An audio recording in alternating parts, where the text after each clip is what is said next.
चलिए हम लोग पढ़ेंगे आज बच्चों मोल फ्रैक्शन के बारे में, जानेंगे क्या होता है मोल फ्रैक्शन। तो सबसे पहले हम बात करेंगे मोल फ्रैक्शन में।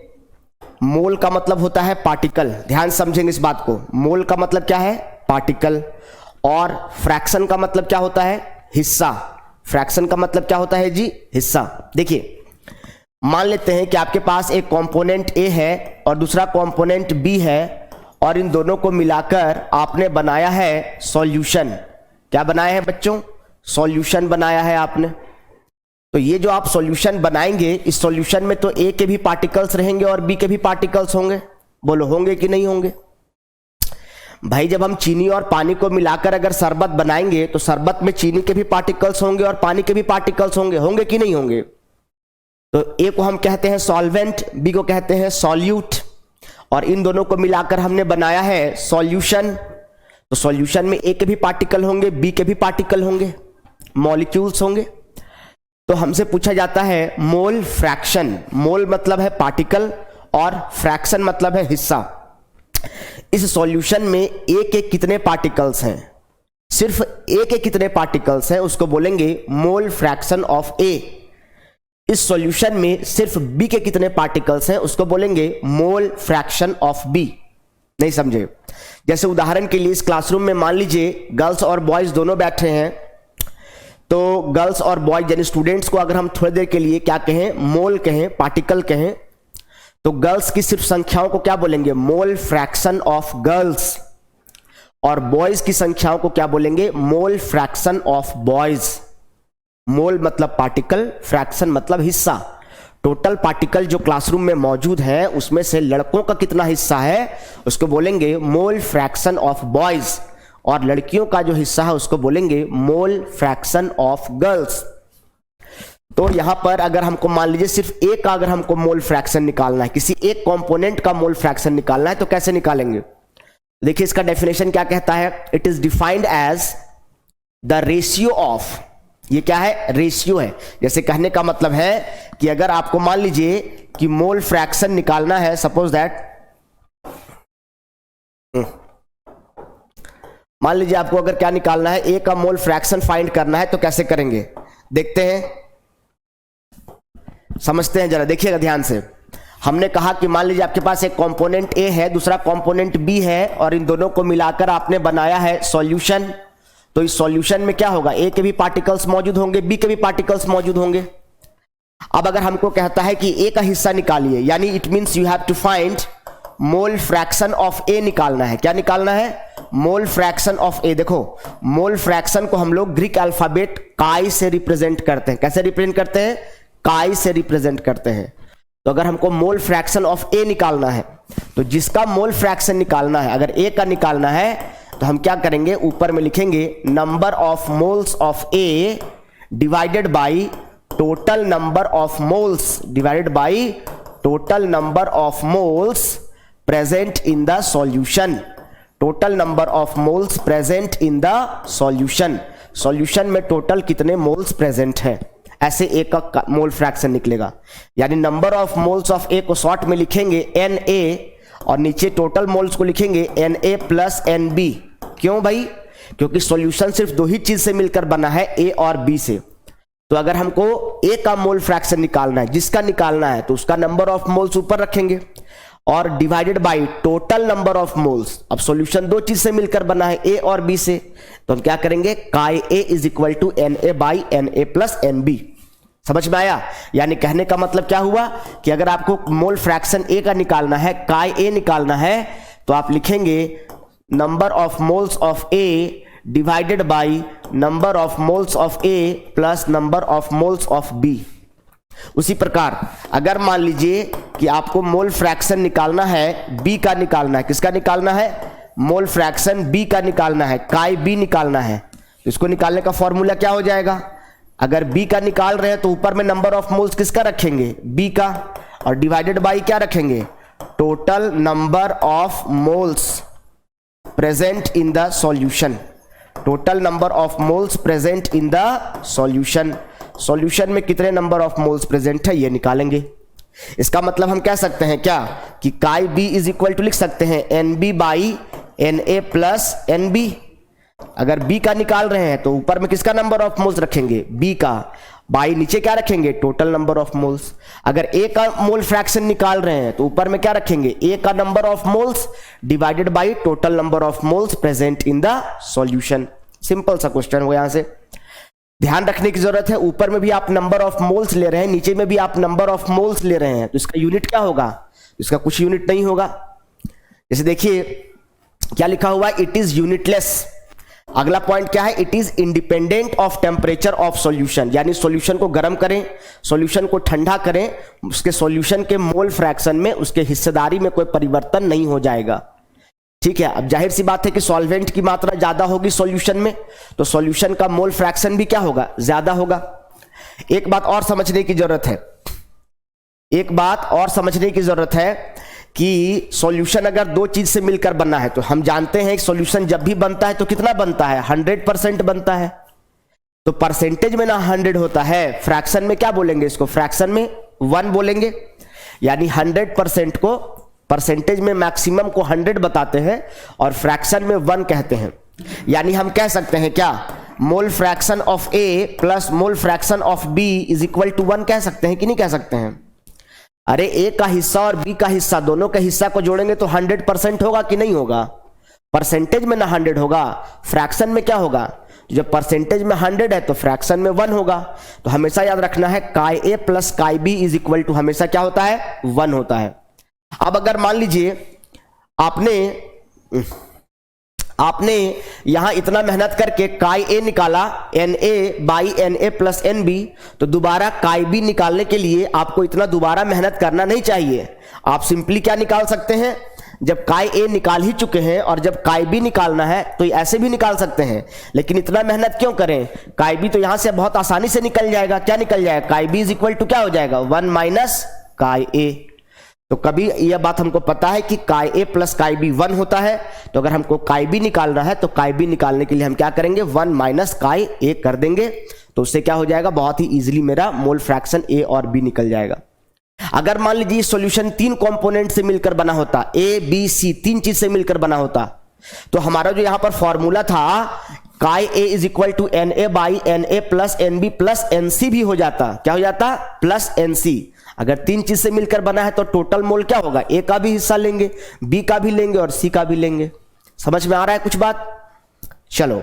तो भाई साहब ये तो आपको समझ में आ गया कि ए का और बी का मोल फ्रैक्शन कैसे निकालना है। जिसका निकालना है उसी का नंबर ऑफ मोल्स ऊपर रखना है और नीचे टोटल नंबर ऑफ मोल्स रखना है। ऊपर भी मोल है नीचे भी मोल है, इसलिए मोल मोल कैंसिल हो जाता है और मोल फ्रैक्शन की कोई भी यूनिट नहीं होती है। मोल फ्रैक्शन यूनिटलेस होता है और mole fraction independent of temperature होता है। तो हमको अगर डेफिनेशन पूछा जाएगा कि मोल फ्रैक्शन का डेफिनेशन क्या है, तो हम लिखेंगे it is defined as the ratio of number of moles of one component to the total number of moles of all the components present in the solution. इसका डेफिनेशन लिख लीजिए। ये यूनिटलेस होता है, ये इंडिपेंडेंट ऑफ टेम्परेचर होता है, और इस बात को कहीं पर नोट करके इसके नीचे लिखेंगे, क्या लिखेंगे, chi A plus chi B is equal to 1, और यहां से हम काई बी निकाल सकते हैं, काई बी इक्वल टू 1 माइनस काई ए निकाल सकते हैं। ठीक है, ये बात भी अगर आप लिखना चाहें तो लिख सकते हैं कि मोल फ्रैक्शन अगर ए का निकालना है तो ए का नंबर ऑफ मोल्स ऊपर रखेंगे, टोटल नंबर ऑफ मोल्स नीचे। ये मैथमेटिकल एक्सप्रेशन है काई ए और काई बी निकालने का। कॉपी करिए इसको, फटाफट नोट डाउन करिए, फिर आगे चलेंगे। इसका स्क्रीनशॉट ले सकते हैं आप, या वीडियो को पॉज करके आगे कंटिन्यू करेंगे। वीडियो को पॉज करें, इसको नोट डाउन करें, तब आगे चलेंगे। खाली कहानी मत सुनिए, लिखते जाइए चीजों को, नोट रहेगा तभी आप प्रॉपर चीजों को सीख पाएंगे। अब हम यहां से न्यूमेरिकल की तरफ आते हैं। कहां पे आते हैं, न्यूमेरिकल की तरफ आते हैं। चलते हैं न्यूमेरिकल की तरफ।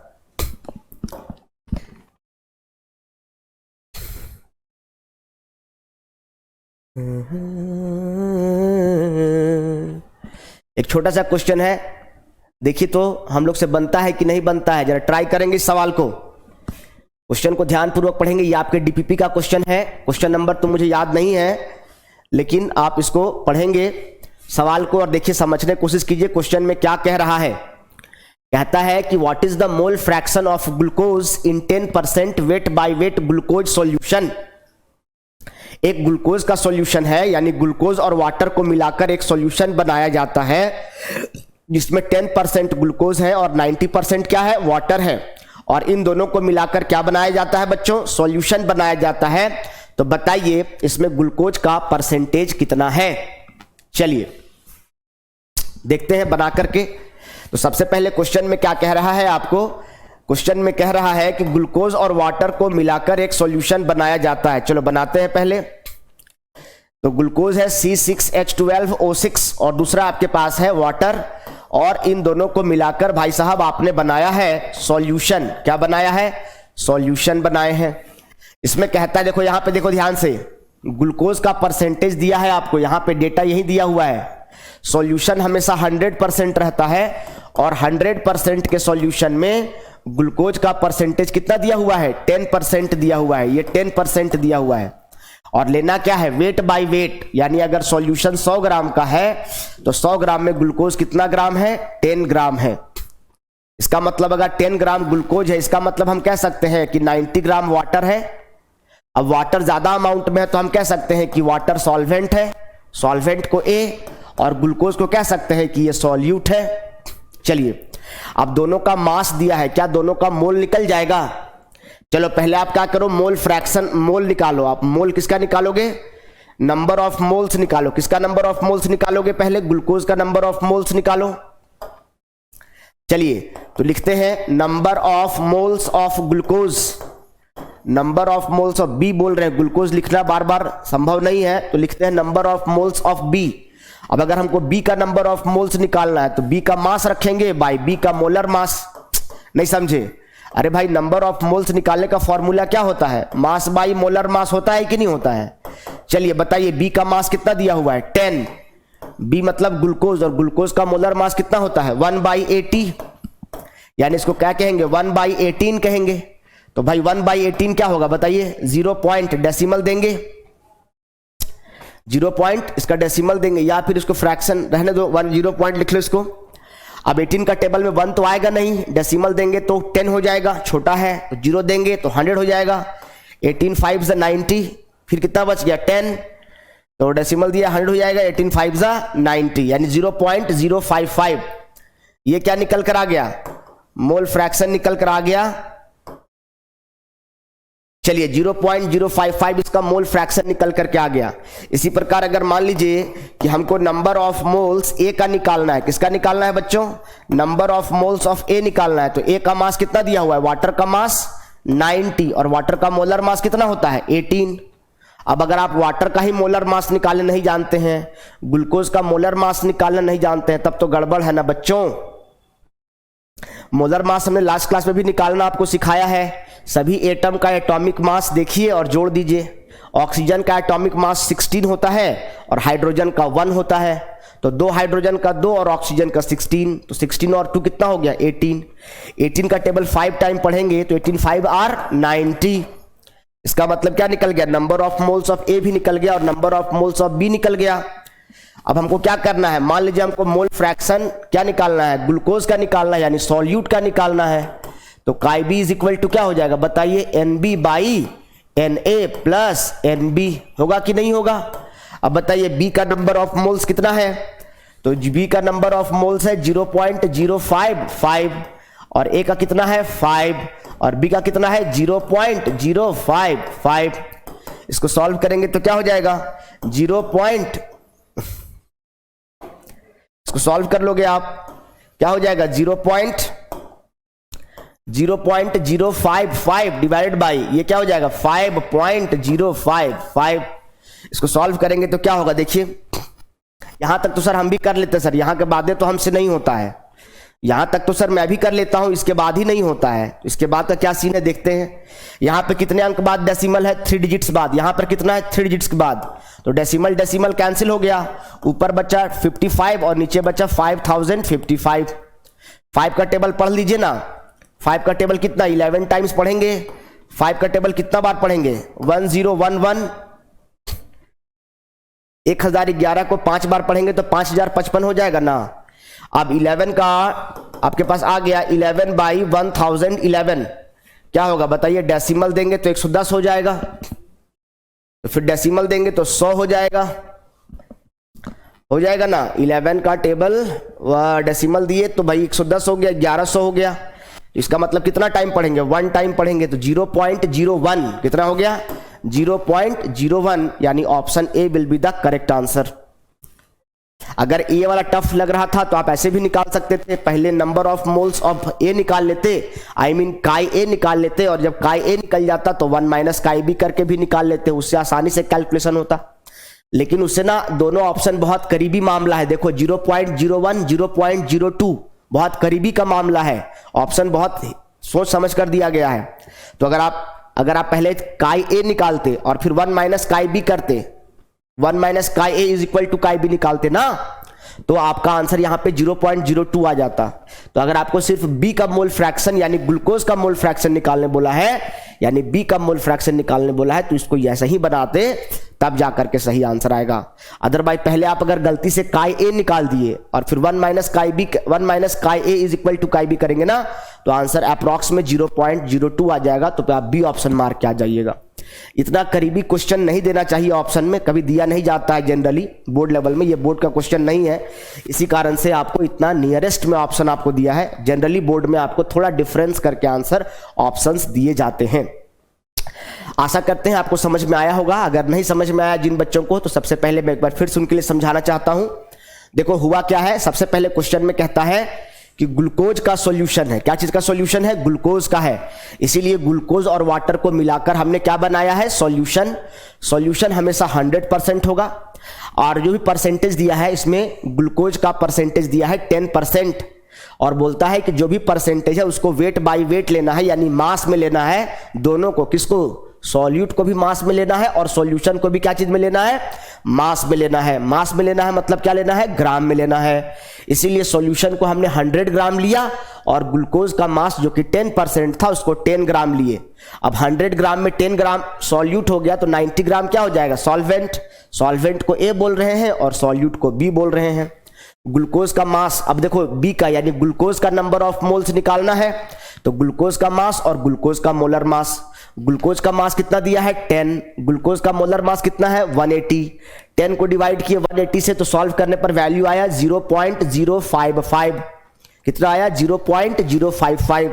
उसी प्रकार ए का मोल फ्रैक्शन यानी वाटर का नंबर ऑफ मोल्स निकाले, तो वाटर का नंबर ऑफ मोल्स कैसे निकलता है, वाटर का मास बाई वाटर का मोलर मास। वाटर का मास कितना है 90, वाटर का मोलर मास 18, डिवाइड किए क्या आया 5 मोल। अब उसी प्रकार ए और बी का नंबर ऑफ मोल्स निकल करके आ गया, तो हमको अगर बी का मोल फ्रैक्शन निकालना है तो क्या करेंगे, number of moles of B divided by total number of moles. नहीं समझे, यहां पर सॉल्यूट और सॉल्वेंट का मोल नहीं दिया है, सॉल्यूट और सॉल्वेंट का मास दिया है। अगर मोल दिया रहता तो इतना मेहनत करने का जरूरत नहीं था। चलो इसको नोट डाउन करो, कॉपी करो, छोटा क्वेश्चन कराते हैं, बेटर समझ में आएगा। यहां पर ए और बी का मास दिया था, मोल नहीं दिया था। अगर मोल दिया होता तो हम आसानी से सॉल्व कर लेते।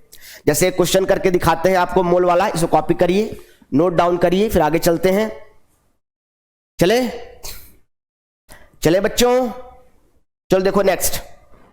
मान लो एक क्वेश्चन मैं अपने से लेता हूं। सपोज क्वेश्चन दिया है आपको 0.2 mole of sodium hydroxide, 0.2 mole of sodium hydroxide is present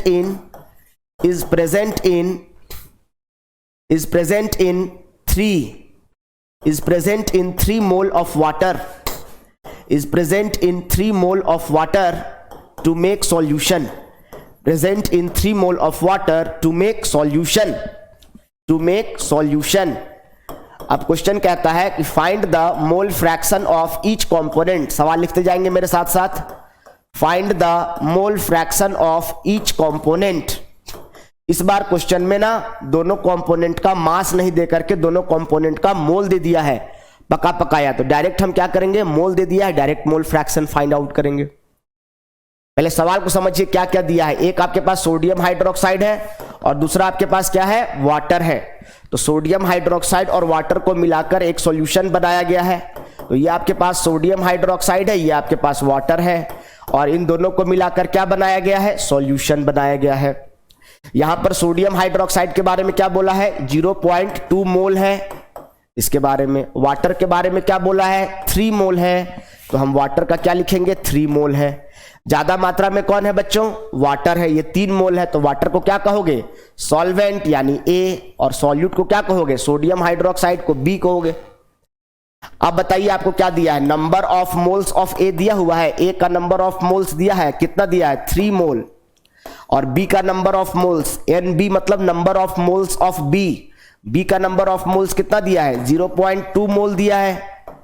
तो आपके पास ए का नंबर ऑफ मोल्स मिल गया और बी का नंबर ऑफ मोल्स मिल गया।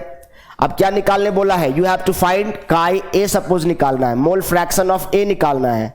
तो क्या लिखेंगे, number of moles of A by number of moles of A plus number of moles of B.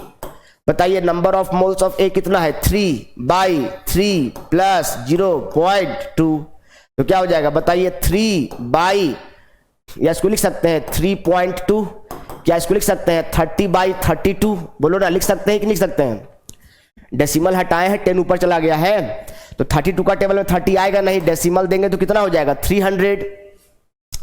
तो 10 बार तो पढ़ नहीं सकते हैं, कितना बार पढ़ेंगे, 9 टाइम पढ़ेंगे, 288 आ जाएगा। कितना टाइम पढ़ेंगे, 9 टाइम पढ़ेंगे तो 288 आ जाएगा, बचेगा 12, डेसिमल दिए हैं 120, 3 बार पढ़ेंगे तो 0.93 निकल के आया। जब काई ए निकल के आया 0.93, तो बताइए काई बी कैसे निकालेंगे, 1 माइनस काई ए निकालेंगे, यानी लिख सकते हैं इसको 1 माइनस 0.93। अब इसके बाद बच्चे घटाने नहीं जानते हैं, बोर्ड लेवल के बच्चे, भाई 1 में से इसको लिख सकते हैं 1.00 में से घटा देंगे 0.93, तो अब बताइए 1.00। अब घटाने का भी अब छोटी छोटी बातें भी क्लास में तो हमने हर चीज करा सकते हैं ना बच्चों। इसको मान लो माइनस करेंगे, 10 में 3 का कितना बचा, 7, 9 में 9 का 0, 0.07, तो वैल्यू कितना आ जाएगा 0.07। तो एक आपके पास निकल के आया 0.93 और दूसरा आपके पास निकल के आया 0.07। क्या निकल के आया, ए का मोल फ्रैक्शन 0.93 है और बी का मोल फ्रैक्शन 0.07 है। दोनों का सम हमेशा 1 होता है, इसीलिए हम काई बी निकालने के लिए क्या किए, 1 माइनस काई ए। कोई मंद बुद्धि बालक होगा जिसको समझ में नहीं आया होगा, भूल जाता है तुरंत, अभी ये सोच रहा होगा ये कहां से आ गया। तो अभी थोड़ी देर पहले ही तो मैंने बताया था बालक, क्या बताए थे अभी हम, कि काई ए प्लस काई बी का सम कितना होता है, 1 होता है, बताए थे कि नहीं बताए थे। अरे भाई हम और मेरे घर में एक और आदमी है, हमारे घर में सिर्फ 2 ही लोग कमाने वाले हैं, तो जो भी कमाएंगे हम लोग 100% अपने घर के लिए कमाएंगे ना। हम और मेरे घर में एक और आदमी कमाने वाला है, तो 2 लोग हम कमाने वाले अगर हैं तो हमारे घर का टोटल इनकम जो भी है 10 रुपया 20 रुपया 50 रुपया, वो मेरे घर का टोटल इनकम है, यानी 100% है। मान लीजिए हम और आप मिलकर 1 ही रुपया कमा सकते हैं, हमारी हैसियत ही है 1 रुपया कमाने की, उससे ज्यादा नहीं कमा सकते। तो जब हमको पता है कि हम और आप मिलकर 1 रुपया कमाएंगे, उसमें हमको पता चल गया कि सर जो है वो 30 पैसा कमा रहे हैं, कितना कमा रहे हैं 30 पैसा, तो बाकी 70 पैसा आप ही ना कमा रहे होंगे, क्योंकि हम दोनों मिलकर 1 ही रुपया कमाएंगे, 100 पैसा कमाएंगे, तो उसमें सर 30 पैसा कमा रहे हैं, तो आपका निकालना है तो 100 पैसा में से 30 पैसा घटा देंगे, 70 पैसा निकल जाएगा। इसीलिए हमने क्या किया है, 1 में से काई ए को माइनस कर दिए तो काई बी निकल करके आ गया। तो इस तरह से हम लोग क्या करते हैं, मोल फ्रैक्शन बहुत ही इजीली क्या करते हैं बच्चों, फाइंड आउट करते हैं, है ना। तो ये एक छोटा सा क्वेश्चन था, नंबर ऑफ मोल दिया रहेगा तब ऐसे निकालेंगे ए और बी का। अगर नंबर ऑफ मोल्स नहीं दिया है, ए और बी का मास दिया है, तो कोई बात नहीं, मास बाई मोलर मास लगा के पहले दोनों का नंबर ऑफ मोल्स निकालेंगे। जब नंबर ऑफ मोल्स निकल जाएगा तो फिर इस फॉर्मूला में क्या कर देंगे, पुट कर देंगे, आंसर आ जाएगा। यार नहीं समझे, समझ में आ गया ना। चलिए आगे चलते हैं बच्चों, इसको कॉपी करेंगे, नोट डाउन कर लेंगे, छोटा सा सवाल था ये।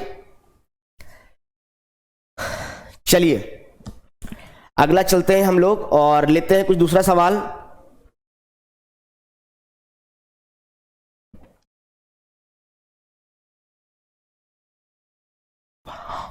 ये परसेंटेज का क्वेश्चन है, मोल फ्रैक्शन का तो नहीं है क्वेश्चन, ये परसेंटेज का क्वेश्चन है, लेकिन ये भी आपको निकालने आना चाहिए। ये आपके डीपीपी का सवाल है, तो अगर आपको डीपीपी मिला होगा तो वेल एंड गुड, नहीं मिला होगा तो इस क्वेश्चन को एक बार ट्राई कीजिए आप लोग। बहुत ही सिंपल सा क्वेश्चन है। क्वेश्चन क्या कहता है कि a solution is obtained by mixing 200 gram of 30% and 300 gram of 20% solution by weight, what is the percentage of solute in the final solution. एक ये सवाल है, इस सवाल के बारे में जरा सोचिए, इसके बारे में कैसे बनेगा। बहुत सिंपल सा क्वेश्चन है और देखिए कौन सा ऑप्शन मैच करता है।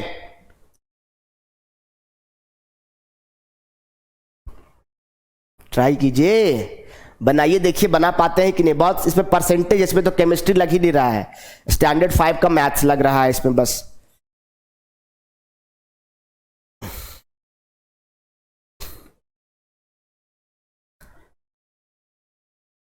चलो देखो, वीडियो को पॉज करके ट्राई करेंगे, मैं बाकी आगे बना रहा हूं।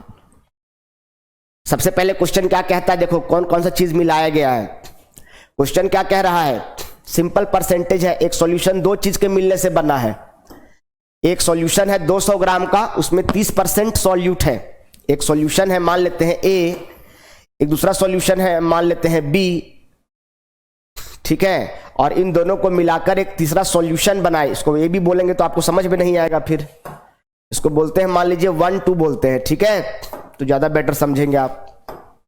एक मान लेते हैं सॉल्यूशन 1, इसको बोलते हैं S1। S1 कितना है, 200 ग्राम का है। और एक दूसरा सॉल्यूशन है S2, ये कितने ग्राम का है, 300 ग्राम का है। अब कहता है कि इन दोनों सॉल्यूशन को मिलाकर मिक्सिंग एक नया सॉल्यूशन बनाया जाता है, SR। SR मतलब है रिजल्टेंट सॉल्यूशन। ये सॉल्यूशन 1 है, ये सॉल्यूशन 2 है, इन दोनों को मिलाकर एक रिजल्टेंट सॉल्यूशन बनाए हैं। तो रिजल्टेंट सॉल्यूशन कितना बनेगा, ये 200 ग्राम है, ये 300 ग्राम है, तो 200 और 300 कितना हो जाएगा, नहीं समझे, 200 प्लस 300 इज इक्वल टू कितना हो जाएगा बताओ, 500 ग्राम। अब क्या कहता है क्वेश्चन में कि सॉल्यूशन 1 जो है, इसमें सॉल्यूट की मात्रा कितनी है, 30% है। टोटल 200 ग्राम का सॉल्यूशन है, कितने ग्राम का है, 200 ग्राम का, उसमें सॉल्यूट कितना है, तो 200 ग्राम का 30% कितना होगा बताइए, 200 ग्राम का 30% कितना हो जाएगा, 2 zeros 2 0 कैंसिल, यानी कितना हो गया, 60 ग्राम। ये क्या निकल के आया, इस 200 ग्राम के सॉल्यूशन में कितना सॉल्यूट है, 60 ग्राम सॉल्यूट है। कौन बोला, क्वेश्चन। कैसे जान गए आप, 30% बोला है ना, तो 200 ग्राम का सॉल्यूशन है, उसमें 30% सॉल्यूट है, तो 200 ग्राम का 30% यानी 200 इंटू 30/100, 100 से 100 कैंसिल हुआ, क्या बचा, 2 इंटू 30 क्या हो गया, 60 ग्राम। इसी प्रकार दूसरा सॉल्यूशन में सॉल्यूट का मात्रा कितना है, 20% है, यानी 300 ग्राम का सॉल्यूशन है, इसमें 20% सॉल्यूट है, यानी 20/100 करेंगे तो 20 कैंसिल हो जाएगा, क्या बचेगा, 3 इंटू 20, यानी यहां पर भी क्या आ जाएगा, 60 ग्राम आ जाएगा। क्या आ जाएगा, 60 ग्राम आ जाएगा। यहां पर भी सॉल्यूट कितना है, 60 ग्राम है, तो 60 ग्राम यहां का सॉल्यूट और 60 ग्राम यहां का सॉल्यूट। तो क्या बोलता है, what is the percentage of solute in the final solution, यानी टोटल 500 ग्राम ये क्या है, ये तो सॉल्यूशन है, और इस 500 ग्राम सॉल्यूशन में सॉल्यूट की मात्रा कितनी है, 60 प्लस 60 इज इक्वल टू कितना, 120 ग्राम। ये क्या निकल के आया है, सॉल्यूट का परसेंटेज है। टोटल 500 ग्राम सॉल्यूशन है और इसमें सॉल्यूट कितना है, 60 ग्राम 1 का है सॉल्यूट, और 60 ग्राम किसका है, 2 से आया है। अब आपको बोलता है कि 120 ग्राम 500 का कितना परसेंटेज है, तो 120 ग्राम बटे 500 इंटू 100। नहीं समझ पाए, ये नहीं समझ पाए कैसे निकल के आया। मैं क्या कह रहा हूं, कहता है कि इसमें सॉल्यूट का जो है सॉल्यूशन, टोटल सॉल्यूशन में सॉल्यूट का परसेंटेज कितना है, तो टोटल सॉल्यूशन 500 है, उसमें सॉल्यूट कितना है, 120 है। तो भाई 500 का 120 कितना है, तो 120 बटा 500 गुना 100। ऐसे ही तो परसेंटेज निकालते हैं यार। मान लो 500 नंबर का परीक्षा हुआ, उसमें मुकेश ने 120 नंबर लाया है। मुकेश कितना मार्क्स लेकर आया है, 120, तो ऊपर में क्या रखते हैं, मार्क्स ऑब्टेन्ड, 120 लाया है ना, कितना में से, 500 में से। तो 500 में से 120 क्या है, सॉल्यूट है, सॉल्यूट का परसेंटेज निकालने बोला है। अगर सॉल्वेंट का निकालने बोलता तो क्या करते, 380 रखते यहां पर, क्योंकि सॉल्यूट सॉल्वेंट मिलकर 500 ग्राम हुआ होगा। तो जब 120 ग्राम सॉल्यूट है तो 380 ग्राम क्या रहा होगा, सॉल्वेंट रहा होगा। तो हम कह सकते हैं 120/500 इंटू 100 सॉल्व करेंगे तो क्या हो जाएगा, कैंसिल हो जाएगा। तो क्या हो जाएगा 120/5, 120 को 5 से डिवाइड करेंगे तो क्या हो जाएगा, 5 का टेबल कितना टाइम, 2 टाइम, कितना हो गया 10, 100, 5 का टेबल 20, 220, अरे सॉरी, देखते हैं तो कैंसिल करते हैं तो कितना हो जाएगा बताइए। 5 का टेबल कितना टाइम पढ़ेंगे, 2 टाइम पढ़ेंगे, 10 चला जाएगा, बचेगा 220, 5 4 जा 20, 24। कौन सा ऑप्शन मैच कर रहा है, 24, D option is the correct answer. तो 24% क्या निकल के आया बच्चों, 24% क्या निकल कर आया, सॉल्यूट का परसेंटेज निकल करके आया टोटल सॉल्यूशन में। ठीक है, इसको नोट डाउन करिए। ये एक अच्छा क्वेश्चन था, लेकिन ये मोल फ्रैक्शन का नहीं था, ये मास परसेंटेज का ही क्वेश्चन था। ठीक है, परसेंटेज का क्वेश्चन था, पर ये सब छोटे छोटे क्वेश्चन आपको निकालने आने चाहिए। इसमें केमिस्ट्री कहीं नहीं लग रहा है, बेसिक मैथ्स लग रहा है। चलिए आगे चलते हैं, इसको नोट डाउन कर लेंगे, इसका स्क्रीनशॉट ले लें आप, या फिर वीडियो को पॉज करके इसको कॉपी करें, फिर आगे चलेंगे। अब हो गया ये मोल फ्रैक्शन तो हो गया। मोल फ्रैक्शन से दो टाइप के क्वेश्चन और देखते हैं, कुछ क्वेश्चन मोल फ्रैक्शन का अगर होता है तो।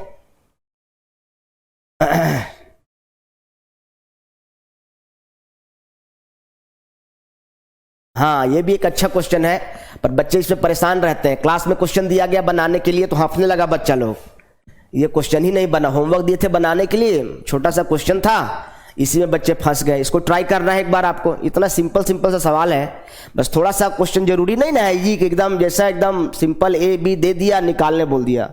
हर साल कितना यही चीज देगा, थोड़ा दिमाग को बड़ा भी तो करना है। क्वेश्चन को देखिए, क्वेश्चन को पढ़िए क्या दिया है, और इसके हिसाब से फाइंड कर रही है कि हम निकाल पाएंगे कि नहीं निकाल पाएंगे चीजों को।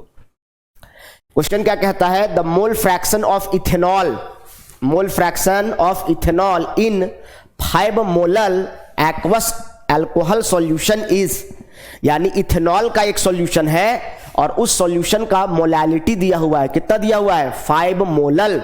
कितना दिया हुआ है? 5 मोलल। तो बताइए कि उसमें इथेनॉल का मोल फ्रैक्शन कितना है। सिंपल सा क्वेश्चन है, देखो कैसे बनाएंगे इसको। सबसे पहले क्वेश्चन क्या कह रहा है, सॉल्यूशन क्या चीज का है? Aqueous ethyl alcohol solution.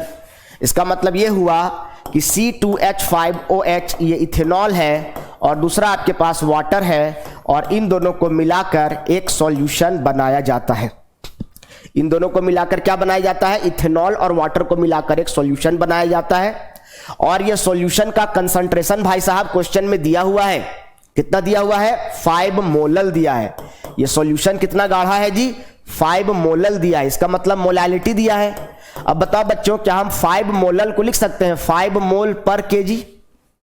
अरे मोलल मतलब मोलैलिटी, और मोलैलिटी का यूनिट क्या होता है? मोल पर केजी होता है कि नहीं? तो 5 मोलल दिया है, इसका मतलब क्या हो गया? 5 मोल पर केजी। अब बताइए मोलैलिटी का डेफिनेशन क्या होता है? बताओ मोलैलिटी का डेफिनेशन क्या होता है? Number of moles of solute होता है कि नहीं होता है? डिवाइडेड बाय नीचे क्या होता है? मास ऑफ सॉल्वेंट होता है कि नहीं होता है? Mass of solvent in KG. Molality निकालने का फॉर्मूला ये है कि नहीं? Number of moles of solute. अब ऊपर वाला को ऊपर वाले से कंपेयर करो, नीचे वाले को नीचे वाले से कंपेयर करो। मैंने कहा कि सॉल्यूशन का कंसंट्रेशन क्वेश्चन में दिया है 5 मोलल। हम 5 मोलल को 5 मोल पर केजी लिख सकते हैं कि नहीं लिख सकते हैं? लिख सकते हैं। क्यों लिख सकते हैं? क्योंकि मोलैलिटी का यूनिट होता है मोल पर केजी या मोलल, दोनों सेम चीज है। तो 5 मोलल को 5 मोल पर केजी लिख दिए। अब हम जो यूनिट के हिसाब से डेफिनेशन से कंपैरिजन कर दिए। मोलैलिटी का डेफिनेशन क्या होता है? Number of moles of solute divided by mass of solvent in KG. अब न्यूमरेटर को न्यूमरेटर से कंपेयर करेंगे, डिनोमिनेटर को डिनोमिनेटर से कंपेयर करेंगे। अब बताइए number of moles of solute कितना मिल गया आपको? 5 मोल मिल गया। यहां जो आपका इथेनॉल है वो आपका सॉल्यूट है। क्या है ये? आपका सॉल्यूट। और वाटर जो यहां पर है वो क्या है आपके पास? सॉल्वेंट है। तो क्या सॉल्यूट का नंबर ऑफ मोल्स मिल गया? मिल गया। सॉल्यूट को क्या बोलते हैं? बी, यानी बी का नंबर ऑफ मोल्स मिल गया। अब ए का नंबर ऑफ मोल्स देखना है। ए का यानी वाटर, वाटर का नंबर ऑफ मोल्स दिया है? नहीं। क्या दिया है? वाटर का क्या दिया है? मास। अरे 1 केजी दिया है। डिनोमिनेटर में क्या होता है? मोलैलिटी का मास ऑफ सॉल्वेंट होता है ना। तो सॉल्वेंट कितना है? 1 केजी है। 1 केजी मतलब कितना है? 1000 ग्राम है। सॉल्वेंट का मास कितना है? 1000 ग्राम। हमको क्या चाहिए? सॉल्वेंट का मास चाहिए कि मोल चाहिए? मोल फ्रैक्शन निकालना है तो दोनों का मोल ना चाहिए। अब इसका तो मोल दिया हो पका पकाया, भाई अल्कोहल का मोल तो पका पकाया 5 मोल दे दिया, और इसका क्या दे दिया है? मास। कोई बात नहीं। वाटर का मोलर मास कितना होता है? 18 ग्राम पर मोल। तो वाटर का नंबर ऑफ मोल्स कितना निकल के आ जाएगा? 55.55 मोल। ये क्या निकल के आ गया? ए का नंबर ऑफ मोल्स निकल कर आ गया। तो ए का नंबर ऑफ मोल्स निकालने के लिए मास दिया था और बी का नंबर ऑफ मोल्स दिया था। तो ए का नंबर ऑफ मोल्स पता चल गया मास बाई मोलर मास से, और बी यानी सॉल्यूट का नंबर ऑफ मोल्स 5 मोल दिया हुआ था। अब हम क्या करेंगे, ए का नंबर ऑफ मोल्स पता है, बी का नंबर ऑफ मोल्स पता है, तो मोल फ्रैक्शन निकालना है। किसका निकालना है जी?